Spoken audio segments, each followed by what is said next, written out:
இந்த வீடியோவில் நம்ம எதை பற்றி பார்க்க போகிறோம்னு பார்த்தீங்கன்னா, போலீஸ் நம்மளை தேவையில்லாமல் அடிக்கலாமா? அதுக்கு லா என்ன சொல்லுது தெரியுமா?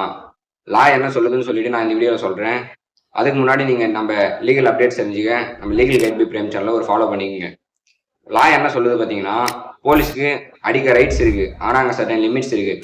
என்னென்ன லிமிட்னு பார்த்தீங்கன்னா, போலீஸ் செல்ஃப் டிஃபென்ஸ், அதாவது அவங்கள பாதுகாத்துக்கிறதுக்கு நம்மளை அடிக்கலாம். நெக்ஸ்ட், இப்போ குற்றவாளி போலீஸ் அட்டாக் பண்ணுற மாதிரி சுச்சுவேஷன் வந்தால் போலீஸ் குற்றவாளி அடிக்கலாம். நெக்ஸ்ட் பார்த்தீங்கன்னா, போலீஸ் சட்டப்படி யாருன்னா கைது செய்யப்படுறாங்கன்னா, கைது செய்யப்படும் போது அவங்களோட ப்ரொசீஜரை ஃபாலோ பண்ணி அவங்க அடிக்கலாம். இந்தியன் கான்ஸ்டியூஷன் ஆர்டிகல் 22 என்ன சொல்லுதுன்னு பார்த்தீங்கன்னா, right to life and personal liberty, அதாவது நம்ம உயிரையும் நம்மளோட மரியாதையும் நம்ம பாதுகாத்துக்கலாம். அதேமாரி போலீஸ் நம்மளை அடித்தாங்கன்னா நம்ம எந்தெந்த மாதிரியான லீகல் ஆக்ஷன் எடுக்கலாம்னு பார்த்தீங்கன்னா, நம்ம சீனியர் போலீஸ்கிட்ட ரிப்போர்ட் பண்ணலாம், போலீஸ் ஸ்டேஷன்லேயும் கம்ப்ளைண்ட் கொடுக்கலாம், ஹியூமன் ரைட்ஸ் கமிஷன்லேயும் நம்ம ரிப்போர்ட் பண்ணலாம், நெக்ஸ்ட்டு கோர்ட்லேயும் கேஸ் ஃபைல் பண்ணலாம்.